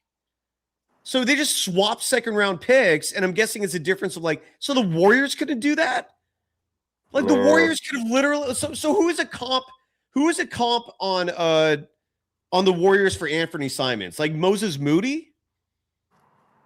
Moody, we could have sent them Buddy. We could have sent them Buddy, Pogs, GP2. Yeah, I don't.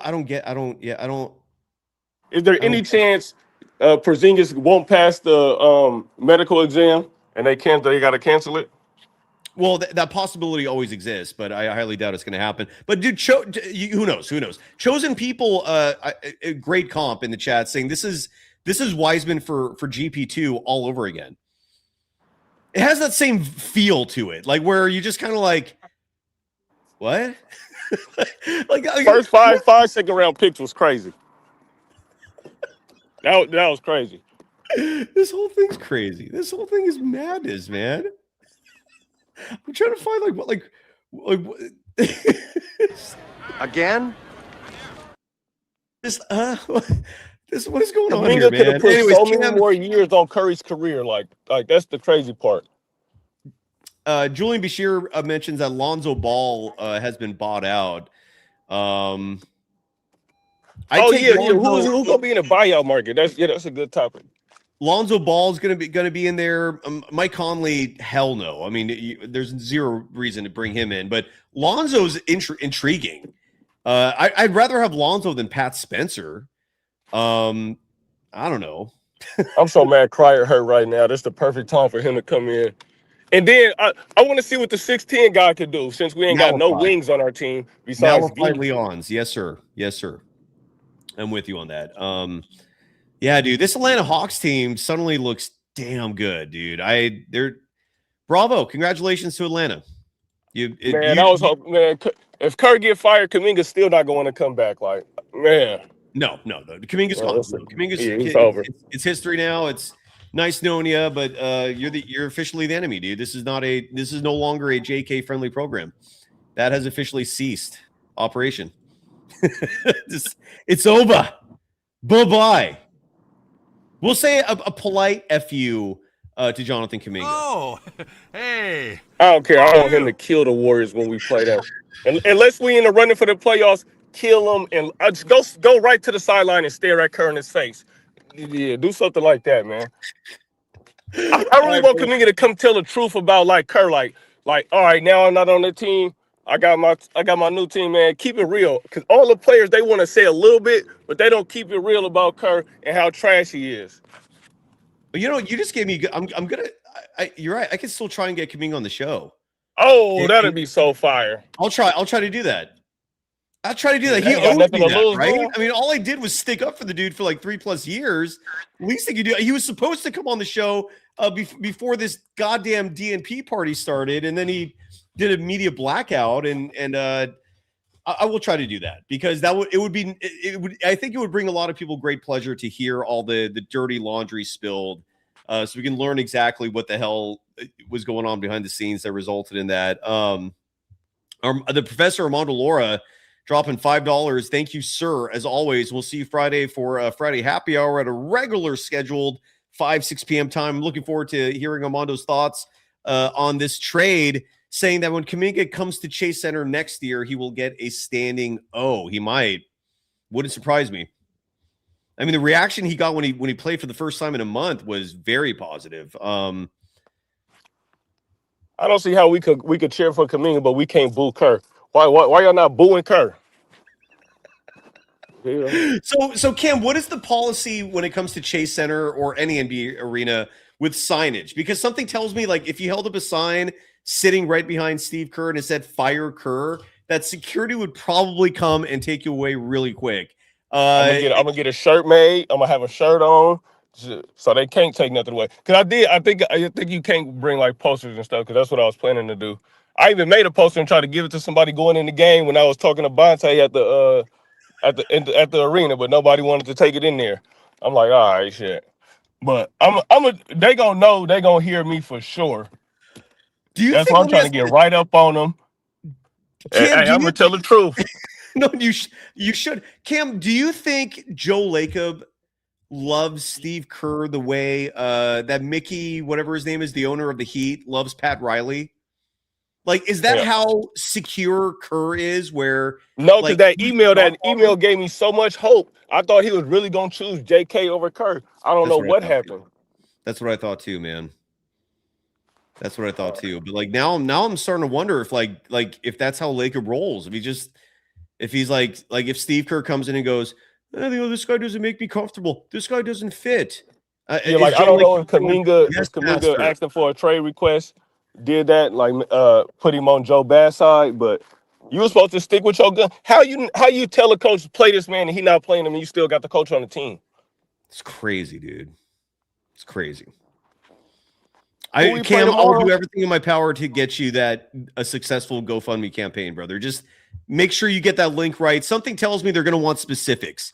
Meaning, because I helped someone with the GoFundMe campaign. Yeah, I tried to send you the thing to where you could like feel me, edit it and do it and feel me, whatever you think I did wrong or whatever. Like a Twitter DM. Don't do the Twitter DM thing, man. Like just send it to me on an email. I will happily help you out. I'm positive one thing you have to do in terms of specificity is letting them know like what the money people donate will go towards. So you have to be specific in terms of like what you will get for your money is me sitting in a specific seat. Maybe you might have to even specialize or specify the section you're going to sit in. You might have to specify what the campaign itself is. Like you're going to wear a shirt. Okay, that's probably going to have to be in there. For your donation, you're going to get me sitting visibly behind Steve Kerr with a shirt, and you're probably gonna have to specify what the shirt's gonna say. GoFundMe wants that level of specificity. So if you haven't provided that, that's probably what they're waiting for to actually greenlight your campaign. So I can click on that link and we could actually start raising awareness for it. All right, for sure. Appreciate that. Of course, but yeah, man, let's not give up hope yet, man. Curry is the GOAT, #1 in my opinion. Even though he got a coach hating on him, he needs to sign with Nike so we could get some more backing. He will sign that 10-year, 9-year deal, whatever. And that's gonna push Curry career further and probably getting some help. I'm not with the trade Curry. Hell nah. If we have to, we have to. I still want him to get 5, but I want him to get 5 here. And look, the good news is, man, the NBA is a never-ending 24/7 reality show. We're not going anywhere. It's just I don't want the Warriors to revert. Like, Cam, were you old enough to remember like the Warriors in the 90s or the 2000s? Man, I remember getting free tickets from Taco Bell, Jack in the Box. They was passing them out like hotcakes, man. Did nobody? He gonna turn it back into Oracle. The price ain't nobody about to be paying them high prices no more, especially with Steph gone. Joe Lacob better enjoy it now. But let's not give up hope. Hopefully, Draymond and Pod still get traded before the deadline. I don't care for a bag of chips, anything. Get them off our team, and we can start moving forward. Kurt go out. Hope the terrible things happen to him, so he got to resign. Shit, I don't care. Get him off the team, man. Anything. Dude, this is crazy, bro. This is absolutely insane. Cam, you're a great call as always. The Professor Armando's going, who are you? This is good stuff. Stay tuned. Cam will have his GoFundMe, and you'll learn a lot more about him, and hopefully we'll send him to a game. And he can. I appreciate it, man. I'll talk to y'all tomorrow. All right, brother. Have a good night. That's Cam, who became notorious for standing behind an NBC Sports Bay Area broadcast with a fire Kerr sign on a piece of cardboard that forced them to switch camera angles so it wouldn't show it. That's a true story. The suppression of information to protect entities is very real, and it's one thing we push hard back on here on this show. I have one more email. This is from Joe. And we'll do a scoreboard check and call it a night. Sure, we'll see you tomorrow night. This was, I want to get out of here. This is already, we've been going for an hour and a half. It doesn't feel like it. And I appreciate all of you for helping make that possible. It doesn't feel like time's passing. Usually you're having a good time, even when the news is awful, like the Warriors making a trade for Kristaps Porziņģis. Kristaps Porziņģis. Oh.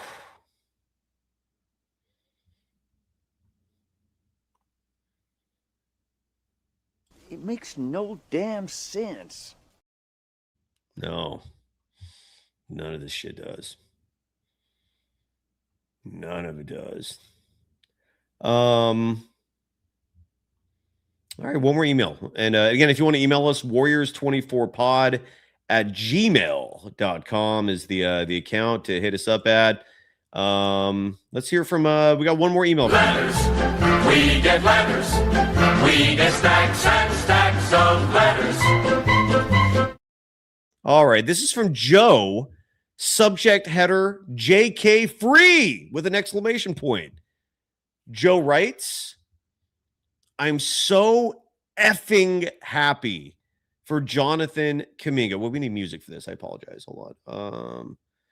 We in the club. There we go.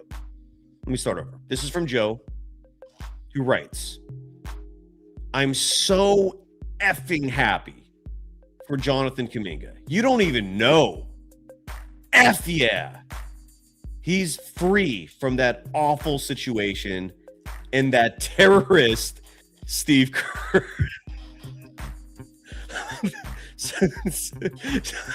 Side note, Kerr's post game from the Philly game, he's a complete charlatan. He blamed rebounding again.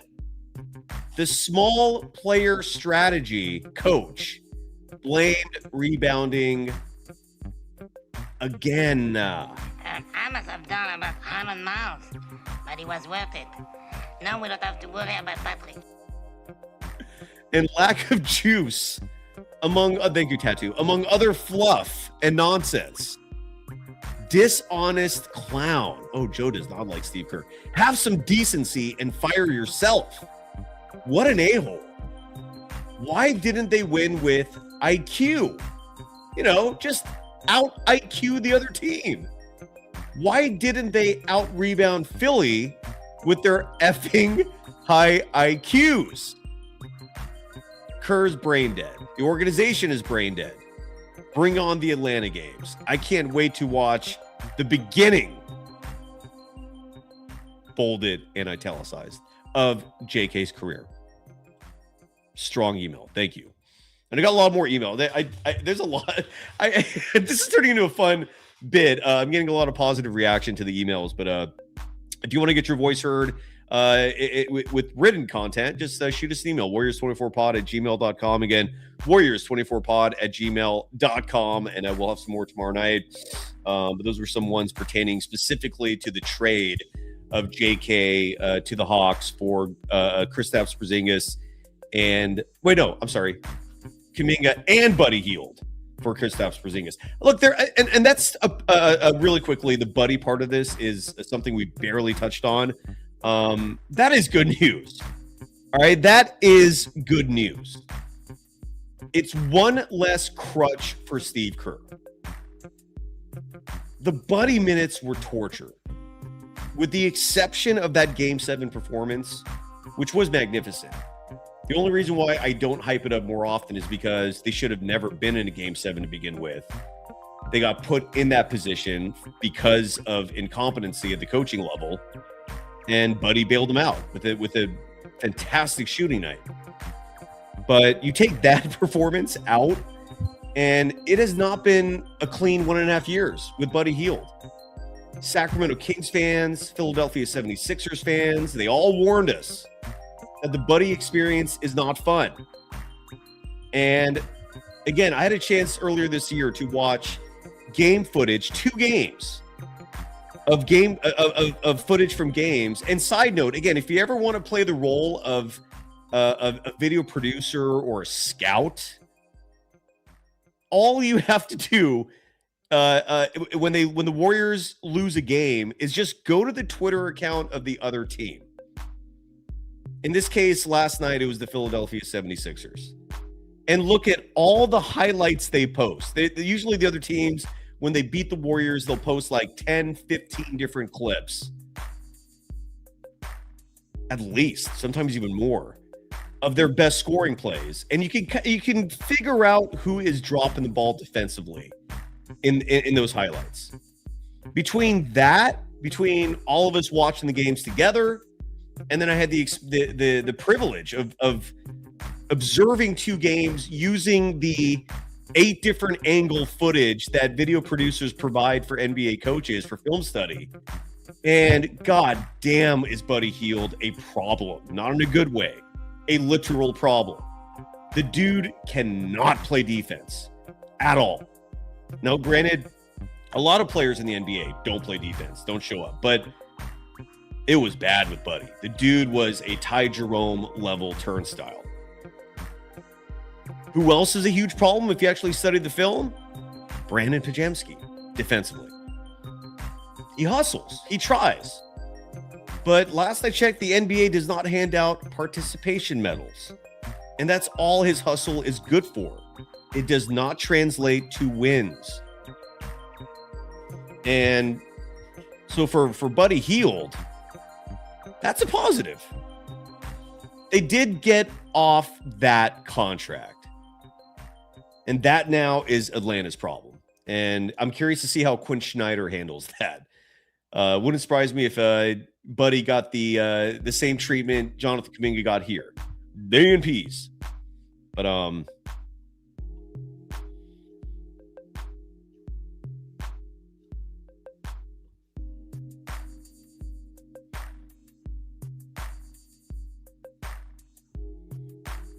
Armando Laura, the professor, tenured professor at the University of Berkeley. University of California, Berkeley, writing, hey, chat. Love the chat, by the way. You're always on fire. Hawks already beat the Warriors. They had straight.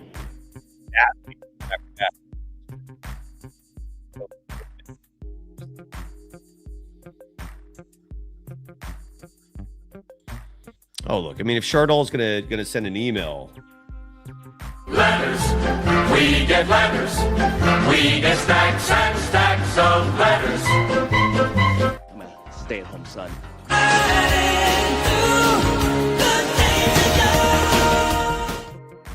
Chardall writes to us, hi, Cy. I'm a diehard Golden State Warriors fan, and I missed JK already. It's only been like 3 hours, bud. And I'm very heartbroken that he's no longer on this team. I'm a massive fan of him, and it's going to be hard seeing him in another team's uniform. And I'm very sad, and the whole Warriors front office should be effing, including Dunleavy and Lacob. Best regards, Chardall Gupta. Follow him. More specifically, subscribe to his YouTube channel, SGA Sports Talk. Chardall, we'll see you tomorrow night. Great email, bud. All right, let's go through the scoreboard, and we will call it a night. Come up in the chat, Golden Dazer writing, I'm saddened with this trade. Glad Moody made the cut. Kerr and Dunleavy both need to be ghosted. Agreed. Agreed. A lot of people happy for Kuminga. So am I, but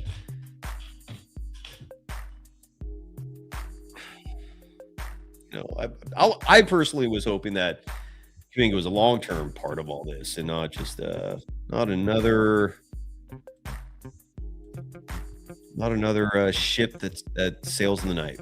That's all Kuminga was for the Warriors. Let's check out the scoreboard. The All-Star break, by the way, I'm trying to line up some guests for those stretch of games that are going to be free. And I think we're going to do the Steve Kerr's gut when Steve Kerr's gut went wrong episode during that stretch. Stay tuned for that.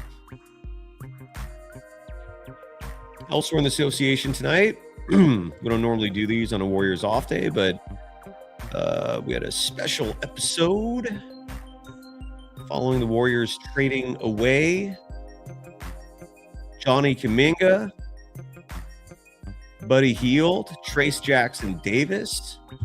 Why Trayce? I like Trayce Jackson-Davis. That to me is also a bummer. I really like Trayce Jackson-Davis. Good dude as well. I know he had some minor. He was inconsistent with finishing at the rim, but when you get that kind of treatment in terms of inconsistent minutes and DNPs, and I don't know how you can ever build confidence and turn into a player who's consistent. I don't know how. That is not how you develop players. Elsewhere, or not elsewhere. Let's just go through the association tonight. 7 games in the NBA, and we'll do a quick check on the standings and then a bit adieu until tomorrow night. We'll start, in New York at Madison Square Garden, where the New York Knicks defeated the Denver Nuggets in double overtime. Wow. 134-127, the final there. Jalen Brunson, 42 points, 8 rebounds, 9 assists. That's a hell of a stat line in the win. The Denver Nuggets were led by Nikola Jokic, who had 30 points, 14 rebounds, 10 assists. They call that a triple-double, folks.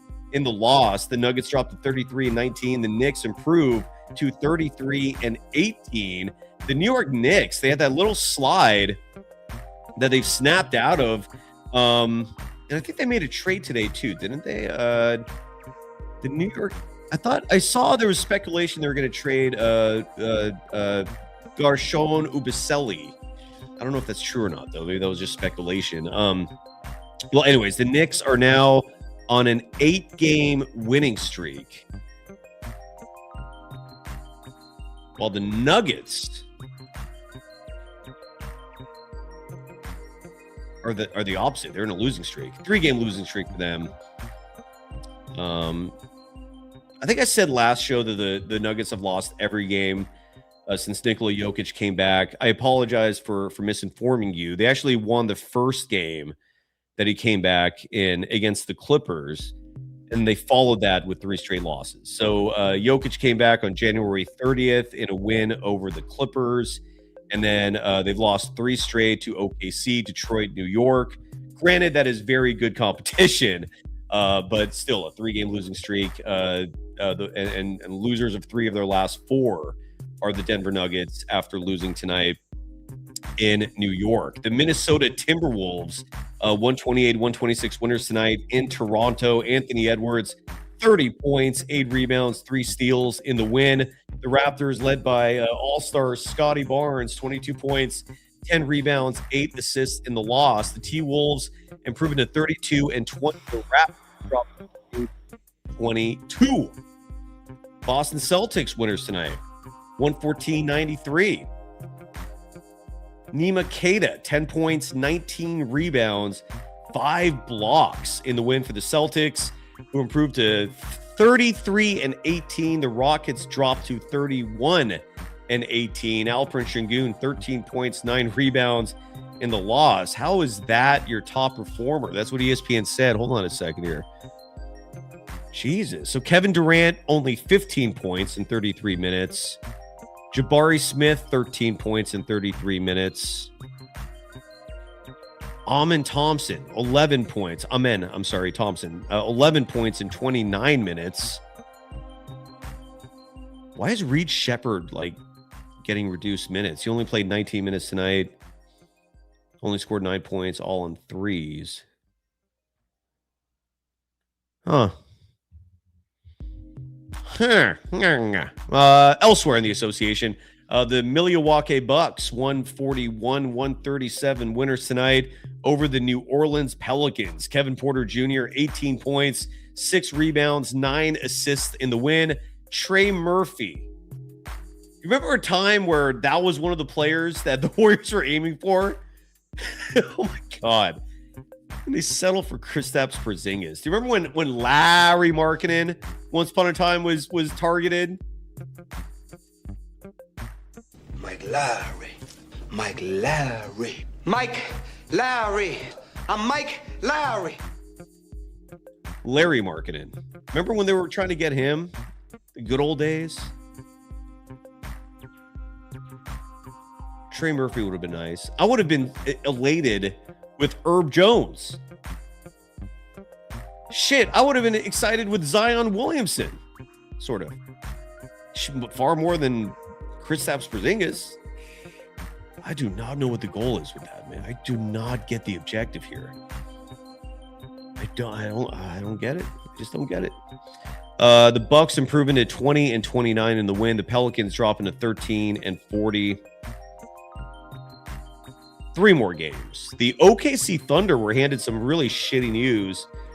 Shai Gilgeous-Alexander is going to be out for a while with an abdominal strain.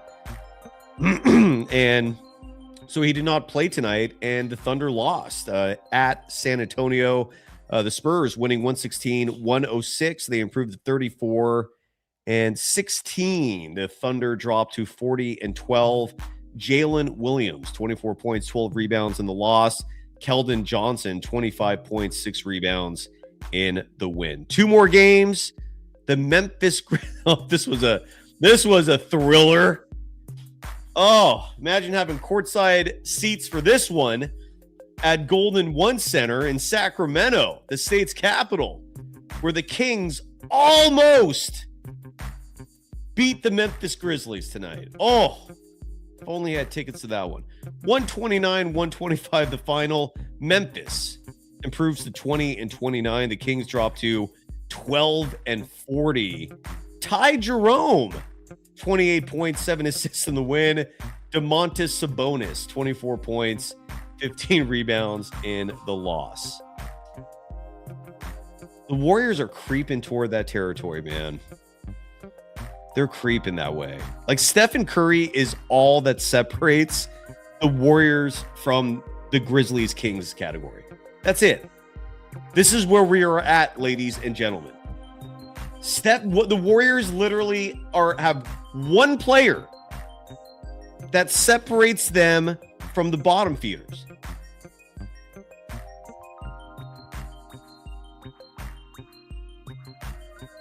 What? That is bad.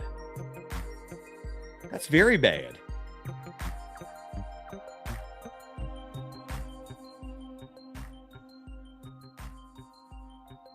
Oh my God. You can't be the Kings. You cannot turn into the Kings. Oh, dear Lord.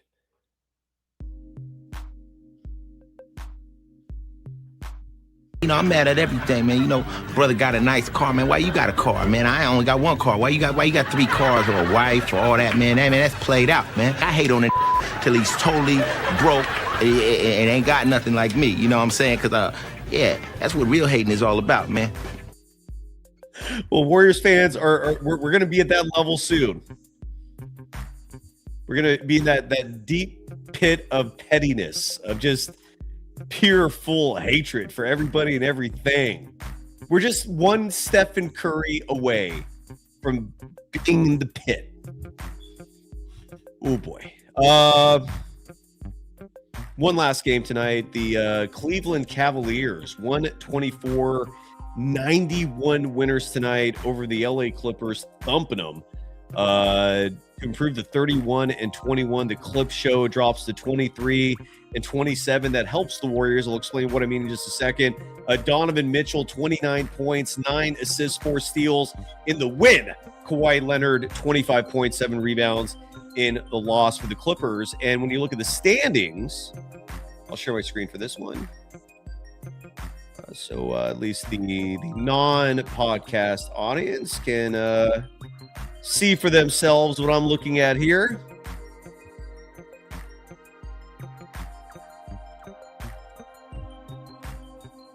There we go.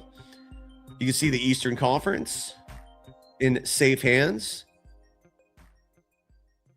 Up in Motor City. Detroit, what? New York Knicks and Boston Celtics.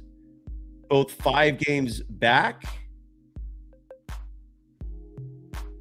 In the 6 games back in the loss column, 5 games back total. Then there's Cleveland in 4th, Philly in 5th, Toronto in 6th.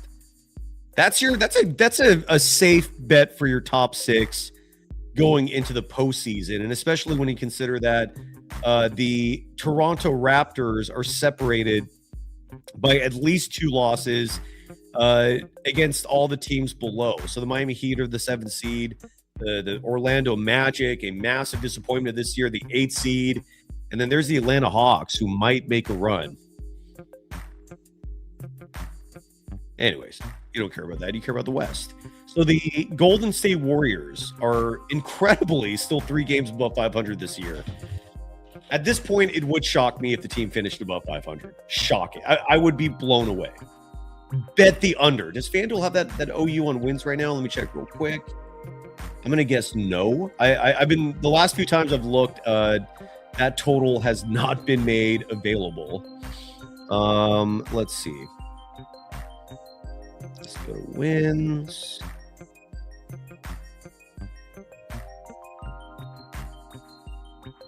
Oh, you can. All right. What is the chat thing? Is there anyone still with me? Oh, it says we got 360. All right. We got a live audience here. Okay.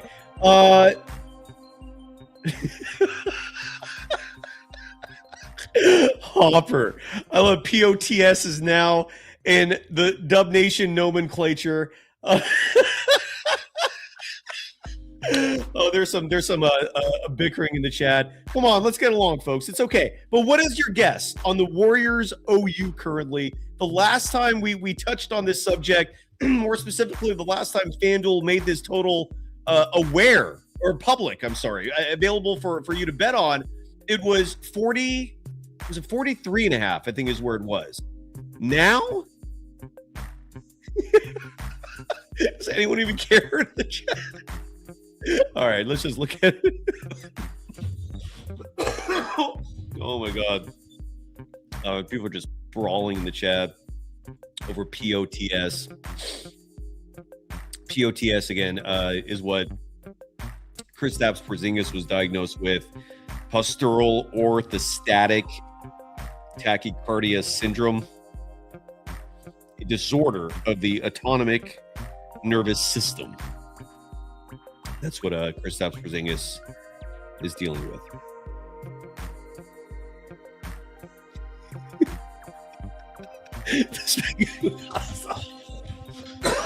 Forgive me. The speaker says, y'all worried about POTS, should be worried about PODZ. Side note, I mean, I don't mean to cause a panic, but supposedly POTS is contagious. So be careful out there. I'm kidding. POTS is not contagious. Stop. Just relax. Okay. Well, the win total for the Warriors, if anyone cares, right now. Folks, if you want to win some money, go to FanDuel, bet the under on the 42.5. The Warriors will not finish this season above 500. All right? Maybe they'll be 500, but they're not going over 500. A 500 record is 41-41. What FanDuel is asking you here is, do you think the Warriors will win 43 games? If you think yes, bet the over. But I'm telling you right now, Chardell, don't say F. No, come on, don't attack the sponsor here, please. But I would say bet the under. That's it. That suddenly is a safe bet with FanDuel. Going back to the standings. Right now, your Warriors are 27-24, separated by 3 in the loss column with the LA Clippers, which is why that loss tonight by the Clippers was huge. So they have a 3-game buffer there, but they're 4 back in the loss column of the 7-seed Suns. So unless the Phoenix Suns suddenly experience a collapse, the 8th seed is your optimistic goal for the Warriors in terms of standings. And I think the bigger picture goal for the rest of this year is to hold off the Clippers and the Trailblazers, who are the 9 and 10 seeds. So the Clippers, again, 3 games back in the loss column. Warriors 27-24. The Clippers 23-27. Portland 23-28. The Phoenix Suns 31-20. So the Suns 4 games ahead of the Warriors in the loss column. The 6-seeded LA Lakers 5 games ahead of the Warriors in the loss column. So that's where they're at. The Warriors are 17-9 at home this season, 10-15 on the road. The one stat that makes them look good is their point differential this year. They're a plus 2.2, largely because of a bunch of blowout wins during that 8-game homestand. That really bolstered that. But that differential has been healthy for most of the season. A lot of blowout wins have padded that. Like if the standings were based on differential, The Warriors would be 7, not a big difference. They'd be up 1. They'd be up 1. Anyway, so those are your standings. All right.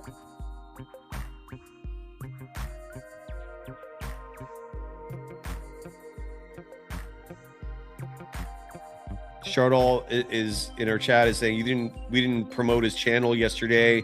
Friendly reminder, subscribe to Shardall, please. SGA Sports Talk is his YouTube channel. Show the kid some love. Are you still a kid, Shardall? You're not. Yeah, you're still in your 20s. And Shardall will bring you back on tomorrow night. All right, folks. If anything new happens, we'll go live again. I apologize. We didn't go immediately upon learning about the news. But JK, nice knowing you, buddy. We never got to see your potential even come close to being reached with the Golden State Warriors. And Buddy Hield, nice knowing you. Buddy.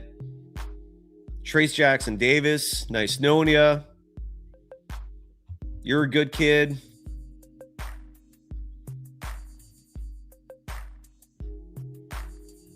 Armando Laura.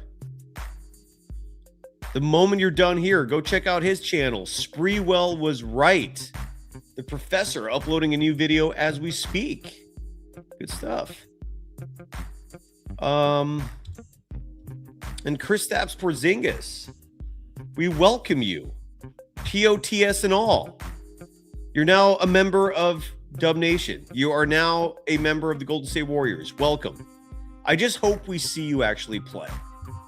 If we see Porziņģis for 20 games, I'll be happy. Ish.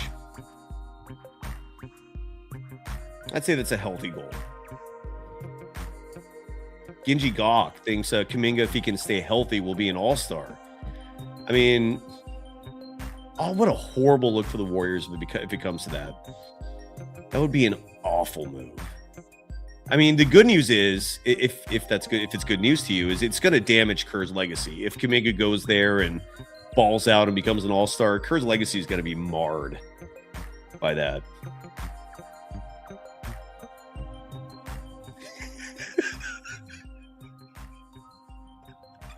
Dude, you guys are on fire in the chat tonight. All right, thank you, everybody. Back tomorrow night, Warriors Suns post game, and we're gonna have a lot of sound bites, right? Because there's no interviews being done today following this trade. Usually, Mike Dunleavy Jr. makes himself available to the press following big trades. There's going to be a press conference announcing Kristaps Porziņģis. He's going to hold the jersey and all that, do an interview, and Dunleavy will answer some questions. And so there's going to be a lot to cover in the short term in terms of the changes coming to the Golden State Warriors.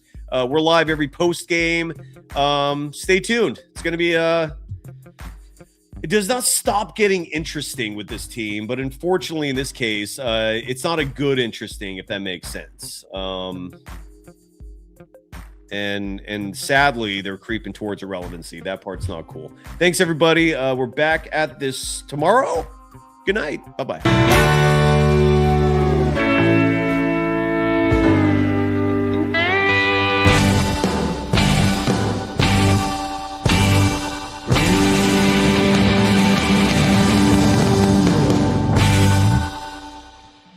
Bye, JK.